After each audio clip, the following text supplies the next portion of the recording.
The rhythm of rest. Listen to your body. If you don't rest, your body will shut down, literally. After I work um, several days, long hours, I literally have to rest. If I don't rest, I'm not good. I'm no good for anybody, not even myself. I don't even. I all I have the capacity to do is listen. That's it. You want to call and you got something you gotta get off your chest. I can listen. Now I can't give you nothing. I can give you my ears. I know in that time I'm foggy. It's time for me to rest, and I do exactly that the very next day and the following days as well. I do different types of rest the following day, but the first day is definitely physical rest. The second day may be creativity rest. So that's where I do arts and crafts because that's also a form of rest. And maybe there's a rest, a replenishment where I go walking. I'll probably do that tomorrow. It's been a busy week thus far because I've had doctor's appointments and things. And so right now I'm working on an order of shirts. And I was just cutting out the vinyl for the last step of the process. And I wanted to share my weekly lessons with you. And so that's one of them. The rhythm is rest. Listen to your body. You know when your body is telling you to sit down someplace, and if you don't sit down, it'll lay you down, right? God cannot use you to lead it if you fit in it. And when I heard that, I was like, wow. Sometimes we hear things that stick out for us for a reason. A lot of times we're in different environments and we're trying to fit in. And you cannot lead where you're trying to fit in. So for me, that was okay. I got it. I got it. I don't need to try to fit in. I don't need to try to be like them. I need to influence them because I am a leader, and that's what I do. No matter what environment I am placed in. So that was a nice reminder. And this I was scrolling on TikTok, and I heard this, and I was like, oh my God, this is it. The reason people don't show up for you the way you show up for them is because you've evolved beyond needing what they can give you. And a lot of times I see this and I hear this. People don't show up for me and ain't nobody showing up for me and ain't nobody. And a lot of times the reason people don't show up for you the way you show up for them is because you've evolved beyond the needing what they can give you.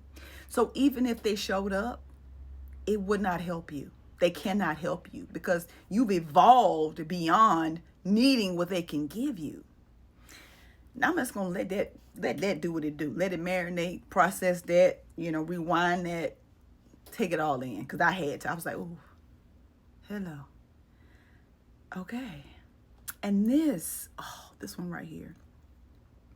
Delayed grief is where the normal emotional reactions to a loss are postponed, with the grief being experienced weeks, months, or even years after the event, often due to the shock of the loss or being busy with practical matters. So, for example, you lost a loved one and you have been the strong person, you have been the rock solid person that everybody can lean on throughout the process, throughout the funeral arrangement, throughout the funeral. You've been that strong person and you have not really grieved. There's delayed grief. And so you might get home and be like, all of a sudden you might hear something or see something, and just all of a sudden the floodgates of heaven open up, right? You just can't not stop crying. And a lot of times, what a lot of people have is delayed grief. I remember when I was like about 14 or 13 when my grandfather died. And at the funeral, everybody was saying, you're so strong, you're so strong. And I really couldn't comprehend what was going on. I had delayed grief. I did. I just was like, I don't know why everybody crying. I mean, I knew, but I didn't know. I couldn't fully understand the concept of it. And I realized back then I also had delayed grief. And sometimes when I am attending funerals and homegoing services, I'm there, but it's like it doesn't seem real. And I'd say that's what it is. It's delayed grief. And it's gonna hit you. It's gonna hit you. You just don't know when. Okay, so just allow it, okay?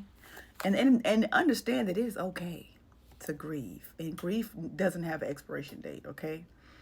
Imposter syndrome, a physiological experience that causes people to doubt their skills and successes. How many of us have imposter syndrome?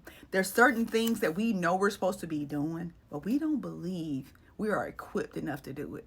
So many times I was asked to do different things, and honestly, the little me in me was like, you can't do that. Who do you think you are? You don't even know how to do that. Like, how are you supposed to do that? You ain't never done that before. And so that comes up a lot. And I tell her, you know what, I'm gonna do it anyway. I'm gonna do it scared. I'm gonna do it scared. I'm gonna do it unprepared. And I'm gonna do it again.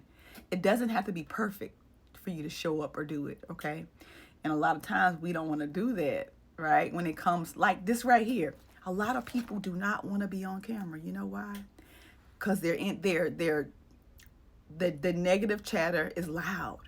It's like my ring light went on.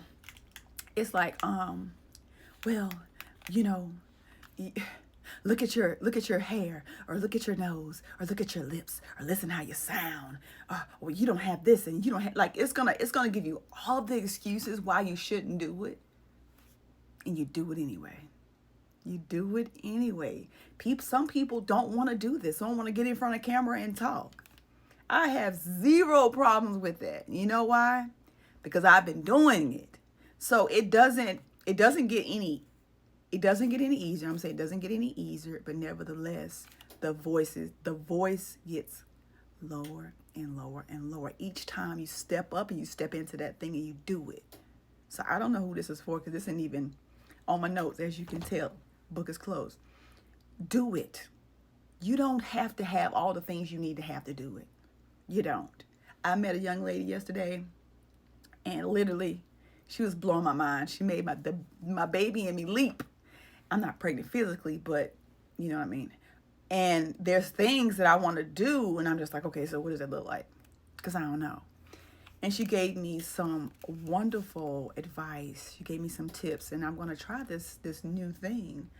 And I'm just I'm got to get my stuff set up, and I plan on doing it Friday. Okay? I'm doing my research. So today I'm going to go to YouTube University and get my study on from people that's already doing it. Take notes. And come Friday, I'm taking action. I'm not sitting around doubting myself. I'm not going to let imposter syndrome tell me I can't do it and who I think I am. I'm going to tell all of them people to sit down and shut up, and I'm going to do it. So whoever this is for, just do it.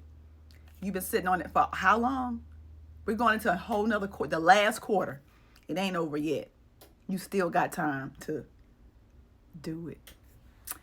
Here are my weekly lessons learned. I will see you in the next video. Yeah.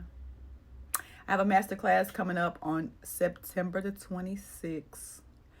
And it is for people who want to get confident behind the camera.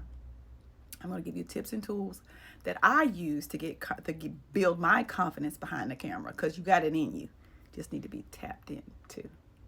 Anyway, if this is you, put your name in the comment section or send me a private message, and I'll send you the link for the masterclass. It's going to be on Zoom. And all it costs you is 60 minutes. You got 60 minutes. I got you. Till then, peace.